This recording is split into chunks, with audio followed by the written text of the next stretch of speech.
Hey guys, I'm Leo. For today's video, I'd like to show you how to make Koshian.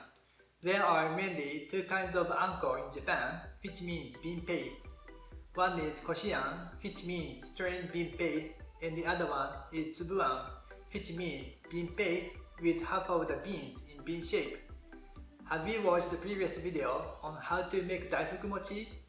I really love Japanese sweets, so I like to have uploaded more Japanese sweets making videos, but I didn't have much time until now. But from now, I like to upload more videos of making Japanese sweets. The reason why I love Japanese sweets is that I feel that Japanese culture is packed with small sweets. I will talk about it in a different video because it will take longer to explain. So, I will show you how to make Adzuki bean paste in this video, which is the base of making Japanese sweets. Of course, you can get it at any Japanese food market, but Koshian you make is exceptionally delicious for you. And above all, it's fun! After watching this video, please try it yourself. Okay, let's get started! First, prepare the Adzuki beans. The amount of Koshian is about 2 to 3 times the weight of dried Adzuki beans. Today, I will use 13 ounces of Adzuki beans. The finished Koshian is expected to be 30 ounces. And prepare 60 to 100 mesh strainer and a 20-inch square of sarashi. Sarashi is a Japanese cotton cloth. First, wash the Adzuki beans thoroughly with water to remove any dirt. When you usually boil beans, you want to soak them in water overnight, but Adzuki beans soften relatively quickly, so soaking is not necessary. Then, put the Adzuki beans on high heat with 1.5 times the water. Around 5 minutes after it starts boiling, add 1 cup of cold water. It is said that the rapid drop in temperature of the water makes it easier for the Adzuki beans to absorb the hot water, allowing them to boil quickly. It will take some time if you wait for it to boil, so remove the additional amount of water. Do the same thing again.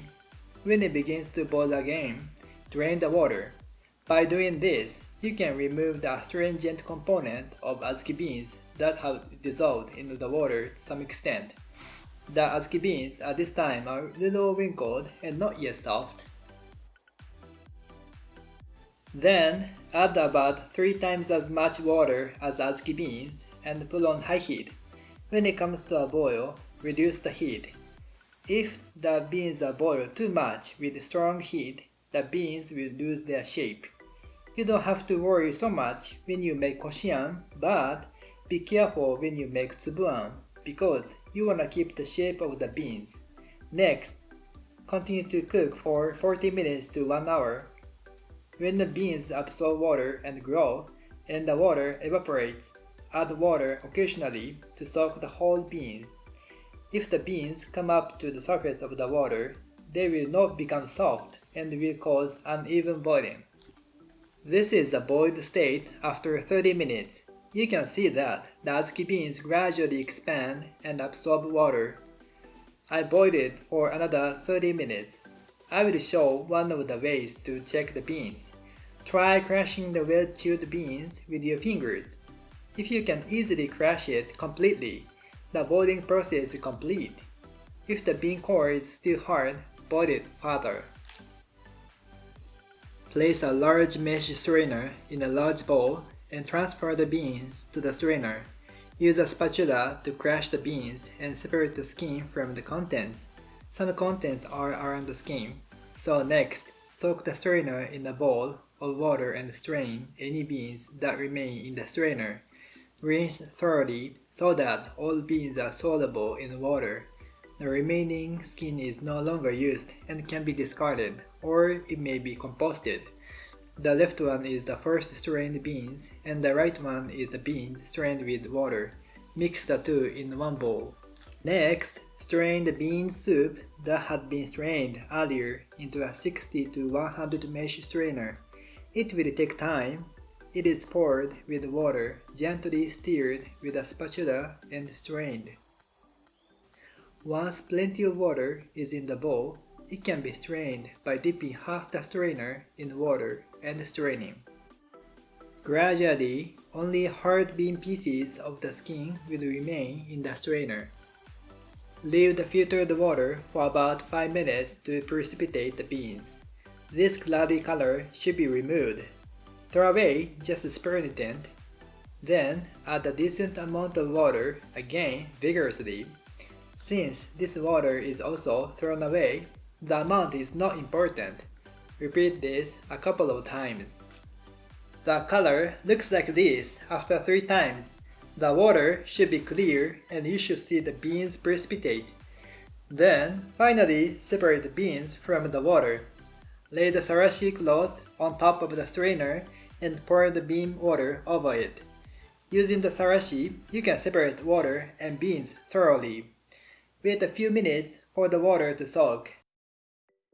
When there is little water, squeeze it and use your full power to squeeze it out. This work always requires the most strength. The more water you squeeze, the less time you will need to heat the bean paste to mix with sugar. The finished bean paste looks like this. This bean paste cannot be stored in the fridge for a long time. You can store it in the freezer for a relatively long time, but it's better to use it soon. However, you have to be careful to make sure that the wrap is tightly sealed to prevent air from entering as much as possible. Otherwise, the flavor will diminish immediately. Cover it with plastic wrap like this. Now we are in the final process. Mix sugar and bean paste together and heat them. Basically, I use half the weight of the bean paste. Put half the bean paste and all of the sugar together in a pan. Put on high heat. Use a spatula to mix the sugar and the bean paste thoroughly. If you think the water content is low, you can add a little more water, but if you add too much water, it will take time to evaporate, so it is best not to add it. When all the sugar has melted, add the remaining bean paste.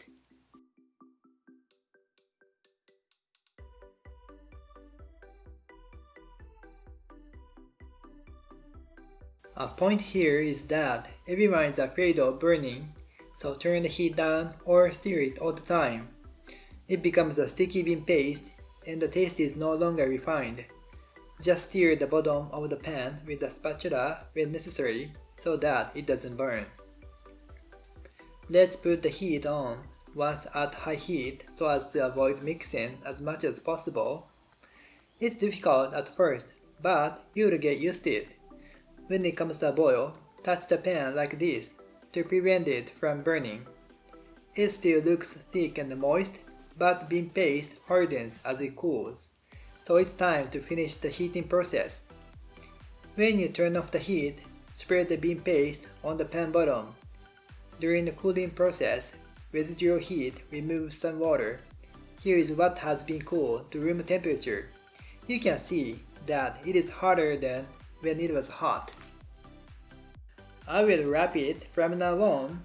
In order to keep the bean paste as long and delicious as possible, it is very important that it is not exposed to oxygen and that it is not dried. So please wrap the bean paste exactly like this in a wrap. It can be stored longer with sugar, but please eat it as soon as possible. If you make the bean paste yourself, you can freely change the sweetness and choose the beans and make the Koshian for your own taste. It's a lot of fun and you can make various kinds of Japanese sweets using this bean paste. I will show how to make them on videos in the future. Please try it at your home too. Okay, thank you for watching this video. I hope you enjoy learning about Japanese culture with a focus on cooking. If you like this video, please like and subscribe to our channel. Okay, see you again soon. Bye!